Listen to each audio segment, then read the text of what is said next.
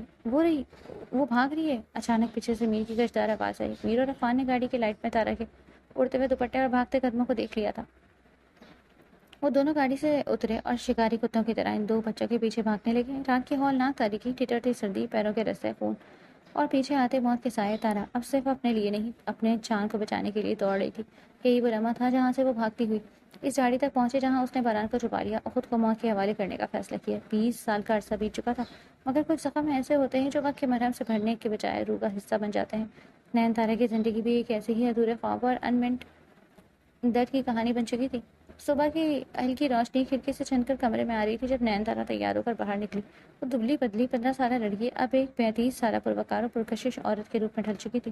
8 سال کی طویل کوما اور پھر سالوں کی نکاحت کے بعد اب اس کی صحت بہتر ہوئی۔ وہ پہلے سے تھوڑی صحت مند اور زیادہ پیاری لگنے لگی تھی، مگر اس کی بری آنکھوں میں چھپا ہوا دکھ آج بھی ویسا ہی تھا۔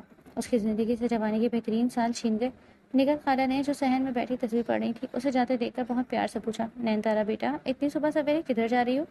نین تارا نے اپنی خالہ کے قریب جا کر ان کے گلے میں باہیں ڈال دی اور بڑی محبت سے سر ان کے کندھے پر رکھ کر کہا، خالہ، ایک جگہ جاب کے لیے بات کی تھی، بس وہیں دیکھنے جا رہی ہوں، کیا بنتا ہے؟ اب میں گھر بیٹھ کر آپ پر بوجھ نہیں بننا چاہتی بلکہ اب میں آپ کا سہارا بننا چاہتی ہوں۔ نگہت خالہ کی آنکھوں میں آنسو آ گئے۔ انہوں نے نین تارا کا ماتھا چوما اور بھرائی ہوئی آواز میں بولی، بیٹی، تم مجھ پر بوجھ کیسی؟ جب میں اپنا سب کچھ بیچ کر تمہاری ماں میری بہن کے پاس رہنے آ رہی تھی تو میرے وہم و گمان میں بنا تھا کہ وہاں مجھے لاشیں ملیں گی، تمہاری ماں باپ کا قتل، تمہارے یہ زخمی وجود اور میرا ننھا بھانجا باران جو وہاں سے غائب تھا۔ خدا گواہ ہے، اگر سالم خان نہ ہوتا تو میں یہ سب سہ نہ پاتی۔ سالم خان کے نام پر تارا کے دل کو کچھ ہوا۔ جب بھی نین تارا کے کانوں میں سالم کا نام گونجتا اس کے دل میں ایک عجیب سی ہلچل مچ جاتی۔ سالم اب ایک 37 سالہ وجیہ اور بھرپور شخصیت کا مالک تھا، جس کی زندگی اپنی بیٹی 17 سال اور بیٹے 15 سالہ کے گرد گھومتی۔ اس کی بیوی کا انتقال ہو چکا تھا اور اب وہ اس کے بچے دونوں ہی نین تارا کو بے حد پسند کرتے تھے۔ سالم نین تارا سے شادی کر کے اسے اپنی زندگی کا حصہ بنانا چاہتا تھا، مگر اس خواہش کے پیچھے ایک گہرا اور تاریک راز چھپا تھا۔ حقیقت یہ تھی کہ سالم بھی اسی طبقے سے تعلق رکھتا تھا جس سے عفان اور میر تھے۔ عفان کا بہترین دوست تھا اور اس بدبخت رات وہ عفان اور میر کے ساتھ مزے کرنے یعنی کسی کا شکار کرنے ہی نکلا تھا، مگر جب وہ اس کچے گھر کے پاس پہنچا اور وہاں کا منظر دیکھا تو اس کے اندر کا انسان جاگ اٹھا۔ وہاں تارا، نین تارا لہو لہان تڑپ رہی تھی، اس کا معصوم وجود درندگی کی بھیڑ چڑھ چکا تھا اور چاروں طرف موت کا سناٹا تھا۔ سالم کا دل دہل گیا، اسے اپنی حوث پر ندامت محسوس ہونے لگی۔ اس نے فوراً تارا کو اپنی گاڑی میں ڈالا۔ اسی لمحے نگر خالہ جو ابھی وہاں پہنچی تھی تڑپ کر گاڑی کے پاس آئی اور دھاڑے مار کر رونے لگی۔ میری تارا، میری بچی، کیا ہو گیا؟ اسے کہاں لے جا رہے ہو؟ سالم نے ہمت دکھائی اور ان دونوں کو لے کر اسپتال بھاگا۔ یہی وہ رات تھی جب سالم نے تارا کی جان بچا کر اپنے گناہوں کا کفارہ ادا کرنے کا فیصلہ کیا۔ سالم خان وہ فرشتہ صرف انسان تھا جس نے اس کالی رات میں نین تارا کو ان درندوں کے چنگل سے نکالا۔ اس نے نہ صرف اسے پناہ دی بلکہ 8 سال تک اسے بہترین اسپتالوں میں علاج کروایا۔ نین تارا 8 سال تک کومے میں رہی، زندگی اور موت کے اس لکیر پر جہاں سے واپسی کی امید تک تقریباً دم توڑ چکی تھی، لیکن سالم نے ہمت نہیں ہاری اور اسے مرنے نہ دیا۔ جب 8 سال بعد نین تارا کو ہوش آیا تو اس کی پہلی پکار اس کا چاند باران تھا۔ ہوش میں آتے ہی وہ دیوانی ہو کر اپنے بھائی کو ڈھونڈتی رہی، ہر گلی، ہر گاؤں، ہر ڈیرے پر گئی، مگر باران کا کہیں سراغ نہ ملا۔ وہ ننھا 6 سال کا بچہ اس رات کہاں گیا؟ اسے زمین نگل گئی یا آسمان کھا گیا؟ یہ ایک ایسا معمہ تھا جس نے نین تارا کو پل بھر چین سے جینے نہ دیا۔ سالم کے بچے نین تارا کو اپنی ماں کی جگہ دیتے، اسے اپنی گھر کی ملکہ بنانا چاہتے تھے، لیکن نین تارا کا دل اب بھی اپنے بچھڑے ہوئے چاند باران کے لیے دھڑکتا تھا۔ نگر خالہ نے جب سالم کا ذکر کیا تو نین تارا خاموش ہو گئی۔ اسے یاد آیا کہ کیسے سالم نے پچھلے 20 سال اس کی تیمارداری میں گزار دیے۔ خالہ، سالم صاحب نے ہمارے لیے بہت کچھ کیا، لیکن کیا میں کبھی اس ماضی کو بھول پاؤں گی کہ میرا بھائی مجھے مل جائے گا؟ نگر خالہ نے اس کے سر پہ ہاتھ رکھا۔ بیٹی، جو اللہ نے بچا لیا وہ ملا بھی دے گا۔ سالم خان جیسا ہیرا اب مشکل سے ملتا ہے، اسے سوچنا ضرور۔ نگہت اور نین تارا پچھلے کئی برسوں سے سالم کے وسیع و ریز گھر کے اس حصے میں مقیم تھے۔ سالم نے انہیں کبھی مہمان یا ملازم نہیں سمجھا بلکہ انہیں اپنی زندگی کا حصہ بنا لیا۔ سالم جو اب شہر کا ایک مانا ہوا اور بااثر وکیل بن چکا تھا، نین تارا کی ہر ضرورت کا خیال رکھتا۔ جب نین تارا گھر کے باہری دروازے سے باہر نکلی تو سالم اپنی چمکتی ہوئی کالی گاڑی میں اس کا انتظار کر رہا تھا۔ وہ ہمیشہ کی طرح باوقار سنجیدہ نظر آ رہا تھا۔ نین تارا نے 8 سالہ کومے سے جاگنے کے بعد سالم کی مدد سے اپنی تعلیم جاری رکھی اور اب وہ خود بھی قانون کی ڈگری مکمل کر چکی تھی۔ سالم کی دلی خواہش تھی کہ نین تارا اس کے ساتھ اس کے لاء چیمبر میں کام کرے تاکہ وہ اسے اپنی نظروں کے سامنے رکھ سکے اور اسے تحفظ دے سکے، مگر نین تارا کے ارادے کچھ اور تھے۔ وہ سالم کے سائے سے باہر نکل کر اپنی الگ پہچان بنانا چاہتی تھی تاکہ وہ خاموشی سے ان وڈیروں تک پہنچ سکے جنہوں نے اسے برباد کیا۔ وہ سالم کے احسان مند ضرور تھی، مگر اس کے ساتھ کام کر کے وہ خود کو مفید محسوس کر رہی تھی۔ نین تارا خاموشی سے آ کر فرنٹ سیٹ پر بیٹھ گئی۔ سالم نے گاڑی اسٹارٹ کیا اور تھوڑی دور جانے کے بعد ایک گہرا سانس لے کر خاموشی توڑ دی۔ تارا، کیا سوچا تم نے؟ میرے آفس میں تمہارے لیے سب کچھ تیار ہے۔ تم جانتی ہو کہ میرے ساتھ کام کرنا تمہارے کیریئر اور حفاظت کے لیے کتنا ضروری ہے، کیونکہ سے اجنبی جگہ جا کر خود کو تھکانا چاہتی ہو؟ نین تارا نے کھڑکی سے باہر تیزی سے گزرتے درختوں کو دیکھا۔ اس کے ذہن میں اس کالی رات کے سائے لہرا گئے۔ وہ جانتی تھی کہ سالم اسے بہت چاہتا ہے۔ اس کے بچے اسے ماں کی طرح پوچھتے ہیں۔ اس نے کوئی جواب نہیں دیا۔ اس کی خاموشی سالم کے لیے ایک واضح نہ تھی، مگر وہ اسے مجبور نہیں کرنا چاہتی تھی۔ سالم نے ایک بار بھی تارا کے پربکار چہرے کو دیکھا جہاں اب معصومیت کی جگہ ایک سرد موری لے لی تھی۔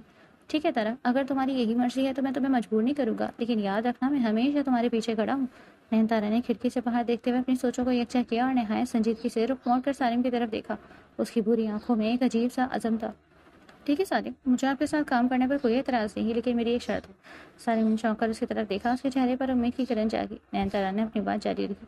میں صرف اپنی محنت اور کام کی بنیاد پر آپ کے ساتھ رہوں گی۔ میں آپ سے اپنی تنخواہ لوں گی اور اس سے زیادہ 1 روپیہ بھی مجھ پر خرچ نہیں کیا جائے گا۔ میں کسی کا احسان لے کر جھکنا نہیں چاہتی۔ سالم کے لبوں پر ایک فاتحانہ مسکراہٹ پھیل گئی۔ وہ نین تارا کی اس خودداری کا قائل تھا۔ یہی وہ چیز تھی جس نے اسے باقی عورتوں کے ممتاز رکھا۔ اسے پیسوں یا مراد کی پرواہ نہیں تھی، اسے تو بس اس بات کی خوشی تھی کہ اب نین تارا ہر لمحہ اس کی نظروں کے سامنے رہے گی، وہ اسے تحفظ بھی دے سکے اور شاید وقت گزرنے کے ساتھ اس کے دل میں اپنے لیے جگہ بھی بنا لے۔ جیسا تم چاہو تارا، مجھے تمہاری ہر شرط منظور ہے۔ تمہاری محنت کا صلہ تمہیں تمہاری مرضی کے مطابق ملے گا۔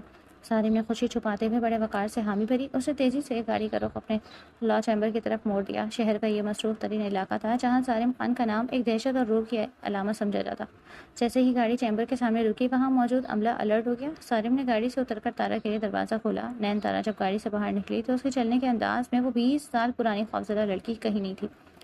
وہ ایک وکیل تھی، ایک ایسی عورت جو اپنے دوسروں کو انصاف دلانے نکلی جبکہ اس کا اپنا انصاف ابھی ادھورا تھا۔ چیمبر کے اندر داخل ہوتے ہی سالم نے اپنے اسسٹنٹ کو بلایا اور نین تارا کا تعارف کروایا۔ آج سے مس نین تارا ہمارے ساتھ بطور ایسوسیٹ کام کریں گی۔ ان کا کیبن میری کیبن کے بالکل ساتھ ہونا چاہیے۔ سالم اپنی کرسی پر بیٹھ کر نین تارا کو دیکھنے لگا جو اپنے نئے ڈیسک کا جائزہ لے رہی تھی۔ وہ خوش تھا۔ مشال شاہ، فرحان شاہ نے ناشتے کی میز پر بیٹھتے ہی اپنے خاص ملازم کی طرف سوالیہ نظروں سے دیکھا۔ ارزان ابھی تک نہیں اٹھا؟ ان کی آواز میں ایک باپ کی ممتا اور تھوڑا سا رعب دونوں شامل تھے۔ دونوں ملازم نے سر جھکا کر بڑے ادب سے جواب دیا۔ نہیں صاحب, چھوٹے صاحب ابھی تک سو رہے ہیں. فرزان نے گہری سانس لی اور اپنی بیگم انم کی طرف دیکھا. انم شاہ اس عمر میں بھی اتنی حسین اور ماڈرن خاتون تھی کہ انہیں دیکھ کر کوئی اندازہ نہیں لگا سکتا تھا کہ وہ 3 جوان بچوں کی ماں ہے. ان کا نکھرا ہوا روپ اور باوقار شخصیت شاہ حویلی کی رونق تھی. سمیر کدھر ہے بیگم؟ فرزان نے اپنے بڑے بیٹے کے بارے میں پوچھا جو اکثر غائب ہی رہتا. انم نے اپنا حسین چہرہ فرزان کی طرف موڑا اور تھوڑی پریشانی سے بولی, وہ پریشا کے فلیٹ پر گیا ہے, کہتا ہے کہ اگر میری منگنی پریشا سے نہیں کروائی تو میں وہیں رہوں گا. فرزان شاہ کا پارا ایک دم چڑھ گیا. یہ کیا بات ہے؟ وہ بھی بچی ہے, ہماری مالا کی عمر ہے 17 سال اور سمیر خود 28 سال کا بھرپور مرد ہے. میں کیسے ہی اتنی چھوٹی لڑکی کا ہاتھ اس کے ہاتھ میں دے دوں؟ کیا تھوڑی سی بھی عقل نہیں ہے اس میں؟ انم نے اپنے کندھے اچھا کر لاپرواہی سے جواب دیا. اب میں کیا کہوں, دونوں ایک دوسرے کو پسند کرتے ہیں, میں اس معاملے میں کچھ نہیں بول سکتی. ابھی فرزان شاہ کچھ مزید کہنے ہی والے تھے کہ ان کی بیٹی مالا چہکتی ہوئی وہاں پہنچی. کالج کے لیے تیار معصوم اور پیاری مالا نے آتے ہی کہا, گڈ مارننگ مام, گڈ مارننگ ڈیڈ. دونوں کے چہروں پر مالا کو دیکھ کر مسکراہٹ آ گئی. گڈ مارننگ میری جان, دونوں نے ایک ساتھ کہا. مالا جلدی جلدی اپنا ناشتہ ختم کرنے لگی کیونکہ اسے کالج کے لیے دیر ہو رہی تھی. جب وہ جانے کے لیے اٹھی تو فرزان نے پیچھے سے آواز دی, رک جاؤ بیٹا, ارزان چھوڑ آئے گا تمہیں. مالا نے ہنستے ہوئے پلٹ کر دیکھا اور بڑے پیار سے بولی, نہیں ڈیڈ, اگر میں بھائی کو جگانے بیٹھی تو آج میری کالج سے چھٹی ہو جائے گی. اللہ حافظ ڈیڈ, بائے مام. انم نے محبت سے بیٹی کو دیکھا اور کہا, اللہ حافظ میرا بچہ. شاہ حویلی کی رونقیں اب انم اور ان کے لاڈلے بیٹے ارزان کے گرد گھوم رہی تھیں. فرزان شاہ اپنے ہسپتال اور ڈیوٹی کے لیے نکل چکے تھے اور حویلی میں ملازم صفائی ستھرائی میں مصروف تھے. جب ارزان, جو کہ گھر کا سب سے چھوٹا اور لاڈلا شہزادہ تھا, اپنی لمبی نیند سے بیدار ہو کر لاؤنج میں آیا. ارزان نے ڈھال قدموں سے چلتا ہوا اپنی ماں کے پاس آیا اور بغیر کچھ کہے انم کی گود میں سر رکھ کر لیٹ گیا. اس کی بھوری آنکھیں ابھی بھی نیند سے بوجھل تھی. گڈ مارننگ مام, اس نے مدھم آواز میں کہا. انم نے مسکراتے ہوئے اپنے لاڈلے کے ماتھے سے بال ہٹائے اور گھڑی کی طرف دیکھ کر بولی, 4 بجے کون سی مارننگ ہوتی ہے میری جان؟ ارزان کے لبوں پر ایک ہلکی سی شرارتی مسکراہٹ آئی. میری صبح تو اب ہوئی ہے نا مام. انم بس ہنس دی اور اس کے سر میں انگلیاں چلانے لگی. ارزان بچپن سے ہی انم کا سب سے پسندیدہ بچہ رہا. شاید اس کی معصومیت اور لاڈ پیار کی وجہ سے وہ اسے اپنے باقی بچوں سے زیادہ عزیز رکھتی. فرزان شاہ شہر کے ایک مانے ہوئے اور انتہائی قابل سرجن ڈاکٹر تھے. انہوں نے اپنی کزن اور کالج کی محبت انم شاہ سے شادی کی تھی جو خود بھی ایک ڈاکٹر تھی. ان کی زندگی اپنے 3 بچوں کے گرد گھومتی. سمیر شاہ 28 سال, بڑا بیٹا جو پولیس میں SHO ہے. وجیہہ تیکھے نقش, گوری آنکھیں اور گوری رنگت. وہ ایک ایسا بھرپور مرد جسے کوئی ایک بار دیکھے تو دیکھتا ہی رہ جائے. وہ پریشا کی محبت میں گرفتار, اس کے لیے کسی بھی حد تک جانے کو تیار. ارزان شاہ 26 سال, چھوٹا بیٹا اور گھر کا اصل شہزادہ. اسے پڑھائی سے کبھی رغبت نہیں رہی مگر والدین کی خوشی کے لیے ڈاکٹری کی ڈگری مکمل کر لی. حالانکہ اسپتال جانے کا اس کا کوئی ارادہ نہ تھا. بری آنکھوں والا یہ گورا چٹا شہزادہ ایک نمبر کا پلے بوائے. اسے دن میں 2-3 بار تو سچا پیار ہو جاتا اور اس کی زندگی عیش و عشرت میں گزر رہی تھی. ملائکہ اور مالا 17 سال, سب سے چھوٹی اور دونوں بھائی کی جان. اس کی آنکھیں اپنی ماں کی طرح خوبصورت اور سبز تھیں. وہ ایک پیاری اور الرٹ سی لڑکی تھی جس کے دم سے گھر میں ہنسی اور خوشی رہتی. انم کے لیے تینوں بچے اس کی کائنات ہے مگر ارزان کے لیے اس کے دل میں ایک الگ ہی گوشہ جو اس دنیا کی ہر مشکل سے بچا کر رکھنا چاہتی ہے. سمیر اور پریشا کی زندگی کے اس پہلو میں جہاں ایک طرف جذبات کی شدت ہے وہیں دوسری طرف سماجی اور اخلاقی حدود کی پامالی بھی صاف نظر آ رہی تھی. قانون کا محافظ ہونے کے باوجود سمیر اپنی نجی زندگی میں ایک ایسے راستے پر چل رہا ہے جو معاشرتی نظر میں ناجائز ہے. سمیر پریشا کے فلیٹ کے کمرے میں نکل کر اپنی یونیفارم پریس کر رہا تھا. اسے پولیس اسٹیشن کے لیے نکلنا تھا, اسی لیے اس نے ایک اضافی یونیفارم فلیٹ پر بھی رکھی ہوئی تھی. پریشا ابھی کمرے میں ہی نیم بے ہوش اور تھکن کی حالت میں لیٹی ہوئی تھی. جب سمیر تیار ہو کر کمرے میں واپس آیا تو اس نے سوئی ہی پریشا کے ماتھے پر اپنے لب رکھے اور محبت بھرے لہجے میں بولا, اوکے میری جان, میں اب نکلتا ہوں. تمہارے لیے ناشتہ آرڈر کر دیا ہے, فریش ہو جاؤ اور کچھ کپڑے پہن لو تاکہ ناشتہ ریسیو کر سکو. پریشا جو رات بھر کی غربت اور تھکن کی وجہ سے ابھی 1 گھنٹہ پہلے ہی سوئی تھی, نیند کے غلبے میں بوجھل آواز میں بولی, ٹھیک ہے جان, رات کو جلدی آنا. سمیر نے آنے کی حامی بھری اور کمرے سے نکل گیا. سمیر اور پریشا کی شادی نہیں ہوئی تھی لیکن وہ دونوں میاں بیوی کی طرح ایک ساتھ رہتے. ان کے درمیان سے شرم و حیا کا پردہ ہٹ چکا تھا. اب تو حال یہ تھا کہ پریشا کو سمیر کے بغیر نیند تک نہیں آتی. وہ لڑکا سمیر جو SHO ہے اور لوگوں کو انصاف دلاتا, آج خود ایک ناجائز رشتے میں قید ہو کر رہ گیا تھا. نکاح کا ارادہ ابھی نہ تو پریشا کا تھا اور نہ ہی سمیر کا. وہ بس اسی آزادانہ طرز زندگی کے عادی ہو چکے تھے. دوسری طرف شاہ حویلی میں ارزان اپنی ماں کی گود سے اٹھ کر اب تیار ہونے جا رہا تھا. اسے خبر نہیں تھی کہ اس کا بڑا بھائی کس طرح سے زندگی گزارا ہے, کیونکہ سب کی نظر میں سمیر ایک فرض شناس پولیس آفیسر تھا. مشال شاہ حویلی کی فضا روشنیوں سے اور موسیقی سے مہک رہی تھی. فرزان شاہ اور انم شاہ کی شادی کی سالگرہ اینیورسری کی تقریب تھی.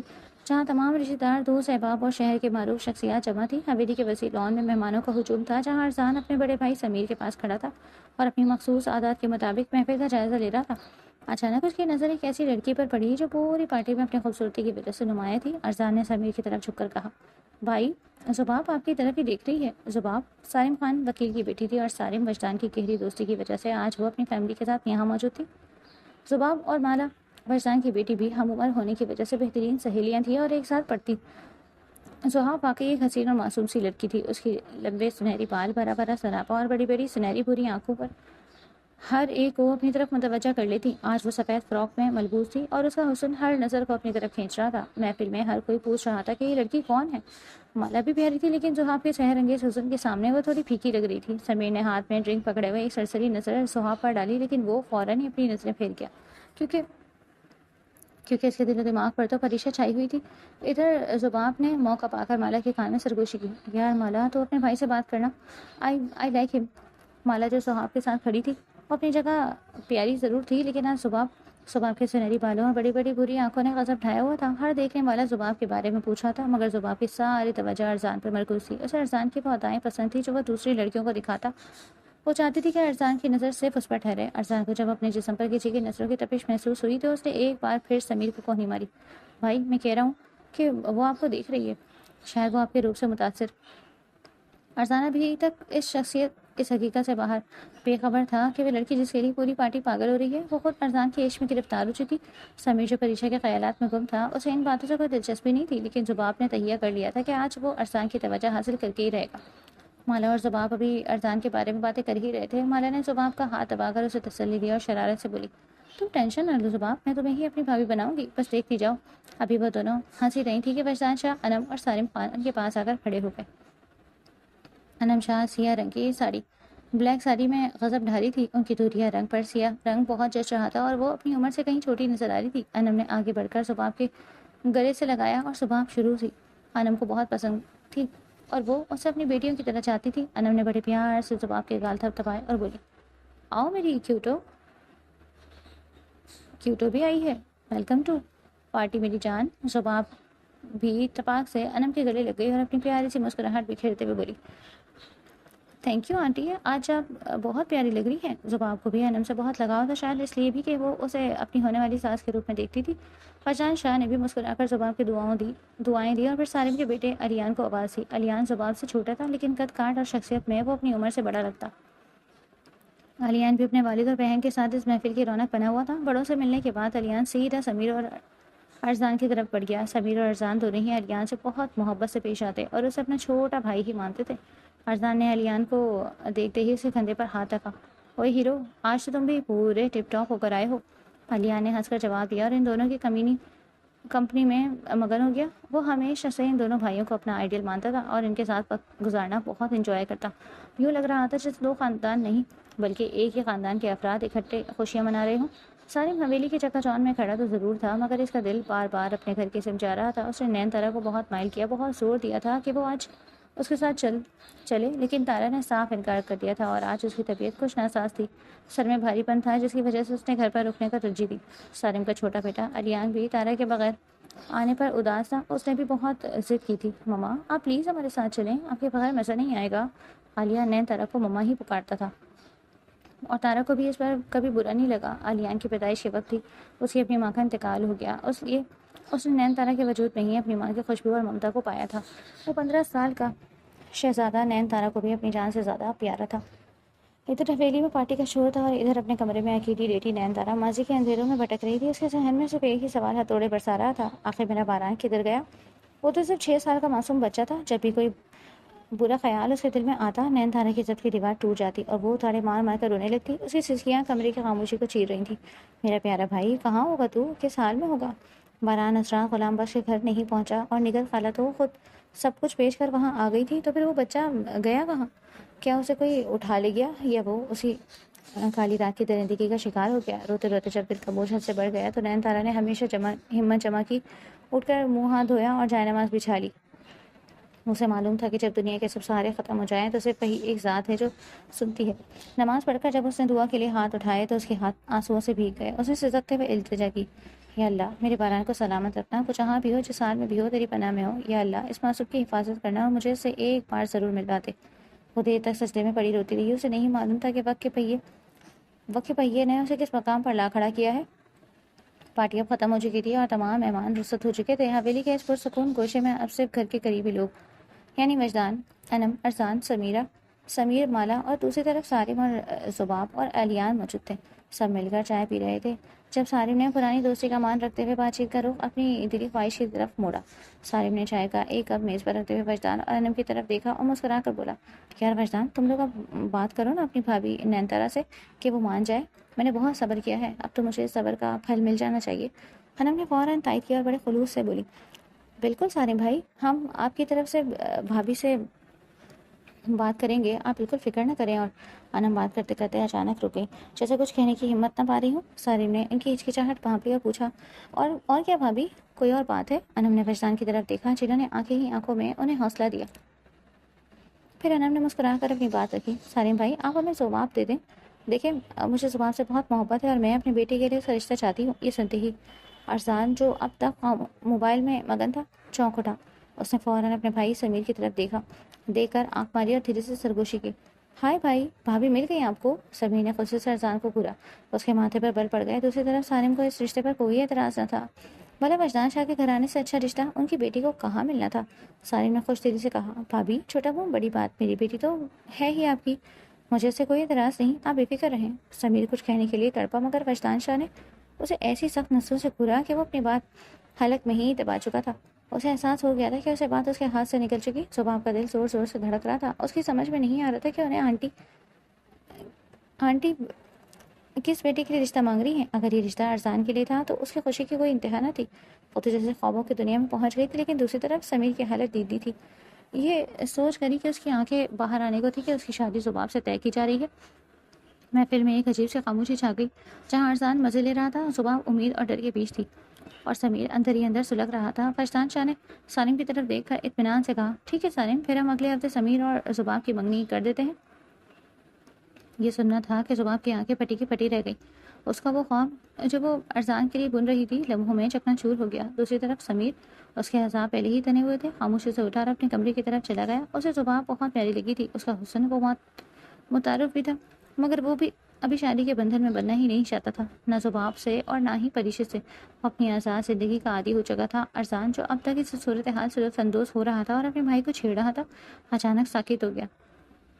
اس کی نظر جب زباب پر پڑی تو وہ اسے دیکھتا ہی رہ گیا۔ اس نے سوچا تھا کہ زباب خوش ہوگی، مگر وہ تو رو رہی تھی، اس کی آنکھیں دکھ سے سرخ ہو رہی تھی۔ ارسلان نے پہلے خود کو جھٹلایا کہ نہیں، یہ خوشی کے آنسو ہوں گے، مگر جب اس نے زباب کے چہرے کو غور سے دیکھا تو اس کا اپنا دل جیسے سینے میں مٹھی میں آ گیا۔ اس نے اعتراف کیا کہ ایسی آنکھیں اس نے آج سے پہلے کبھی نہیں دیکھی، اسے تراشیدہ لب اس کی نظروں سے کبھی نہیں گزرے۔ وہ لڑکا جو لڑکیوں کو ٹیشو پیپر سمجھتا تھا، جسے کبھی کسی کے آنے جانے سے فرق نہیں پڑتا تھا، آج اس لڑکی کا دکھ اس کے دل میں اتر رہا تھا۔ ارسلان کو اچانک کمرے میں آکسیجن کی کمی محسوس ہونے لگی، اس کا دم گھٹنے لگا اور وہ ہڑبڑا کر اٹھا اور بغیر کسی سے کچھ کہے باہر لان کی طرف نکل گیا۔ باہر ٹھنڈی ہوا چل رہی تھی، مگر ارسلان کے اندر ایک آگ لگی ہوئی تھی، وہ سمجھ نہیں پا رہا تھا کہ اسے کیا ہو رہا ہے۔ وہ لڑکی جس کا رشتہ اس کے بھائی سے طے ہوا، اس کی سرخ آنکھیں ارسلان کے دماغ سے چپک کر رہ گئی تھی۔ ادھر زباب اپنی جگہ بت بنی بیٹھی تھی، اسے سمجھ نہیں آ رہا تھا کہ وہ اس فیصلے پر احتجاج کرے یا خاموش رہے۔ اسے ارسلان کا یوں اٹھ کر باہر جانا اور بھی بے چین کر گیا تھا۔